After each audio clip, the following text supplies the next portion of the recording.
Shalom, selamat pagi, selamat bertemu kembali dalam program kita membaca Alkitab setiap hari. Pagi hari ini kita masuk dalam episode 13 Agustus. Saya terus mengajak kita Bapak dan Ibu, mari kita ikuti terus pembacaan Alkitab kita. Mari kita terus bertumbuh di dalam pembacaan firman Tuhan. Amin. Baik, sebelum kita lanjutkan saudara kita, mari berdoa bersama.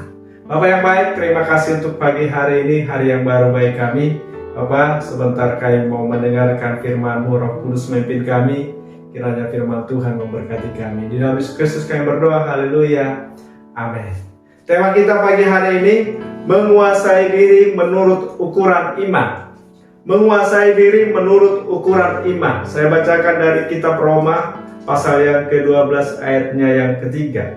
Berdasarkan kasih karunia yang dianugerahkan kepadaku, aku berkata kepada setiap orang di antara kamu, janganlah kamu memikirkan hal-hal yang lebih tinggi daripada yang patut kamu pikirkan, tetapi hendaklah kamu berpikir begitu rupa sehingga kamu menguasai diri menurut ukuran iman yang dikaruniakan Allah kepada kamu masing-masing. Renungan kita pagi hari ini, Paulus mengatakan menguasai diri menurut ukuran iman. Ya, ukuran iman di sini bukan berbicara iman sebesar biji sesawi atau iman sebesar jengkol, saudara ya. Tetapi lebih kepada ukuran iman, yaitu karunia-karunia Allah yang diberikan Allah kepada kita masing-masing. Amin. Jangan kamu memikirkan hal-hal yang lebih tinggi daripada yang patut kamu pikirkan.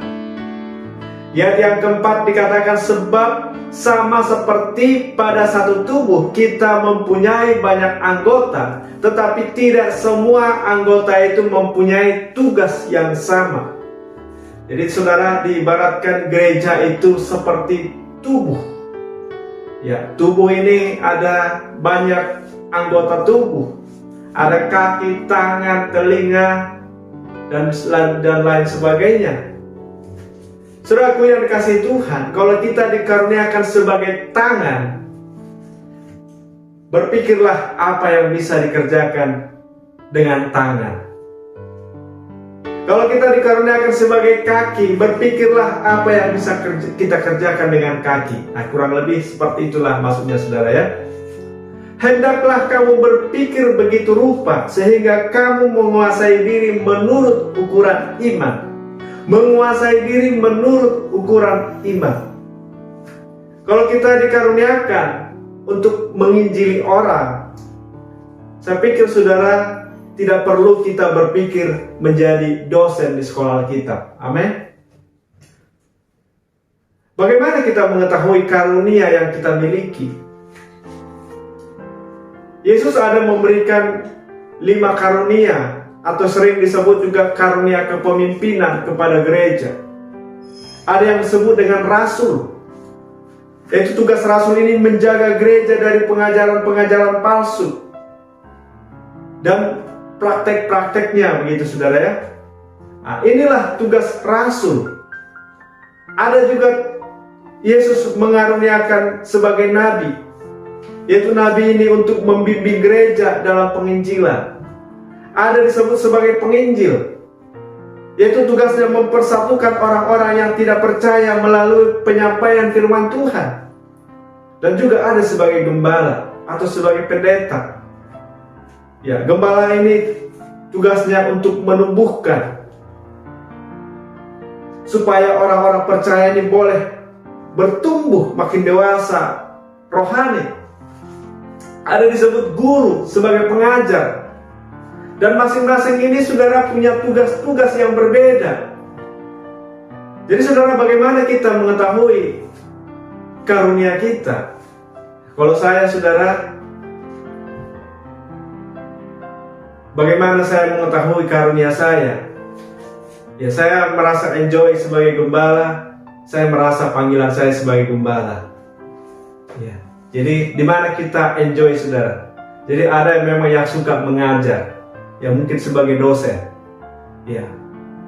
berpikirlah sebagai dosen. Ada sebagai penginjil, saudara. Ya, saya kalau melihat ada teman-teman hamba Tuhan juga bisa berhari-hari di luar kota. Kalau saya, saudara, satu hari pun mungkin saya berat untuk di luar kota gitu ya, nggak merasa enjoy saya. Itulah yang dimaksudkan oleh Paulus, supaya kita menguasai diri menurut ukuran iman, menurut karunia-karunia yang diberikan Tuhan kepada kita. Dan juga saudara, jangan pula kita berpikir bahwa karunia-karunia lebih tinggi dari karunia-karunia yang lain, sehingga terjadi gesekan. Ya, tapi saudara, biarlah juga kita jangan juga merasa bahwa karunia kita lebih tinggi dari karunia orang lain. Ya, mungkin saja saudara, dengan kata-kata bisa kita atur, kita tidak merasa lebih baik atau lebih karunia kita lebih baik dari karunia orang lain. Tapi bagaimana dengan hati kita? Ya, tetapi dalam hati kita pun mari kita percaya bahwa karunia-karunia ini dikaruniakan Allah supaya gereja Tuhan, supaya orang-orang percaya boleh saling melengkapi untuk membangun kerajaan Tuhan. Amin. Mari menguasai diri menurut ukuran iman, sesuai dengan karunia-karunia yang diberikan Tuhan kepada kita untuk mengerjakan apa yang kita bisa kerjakan untuk pekerjaan Tuhan, untuk kemuliaan Tuhan. Amin. Demikian renungan kita pagi hari ini, kiranya memberkati kita. Kita berdoa. Terima kasih Tuhan buat renungan firman Tuhan pagi hari ini. Roh Kuduslah yang menolong firman-Mu, Roh Kudus yang memberkati firman-Mu, sehingga setiap kami boleh berpikir sesuai dengan ukuran iman yang Tuhan karuniakan bagi kami. Di dalam Yesus Kristus kami berdoa, haleluya, amin. Selamat pagi, selamat beraktivitas, Tuhan Yesus memberkati kita, shalom.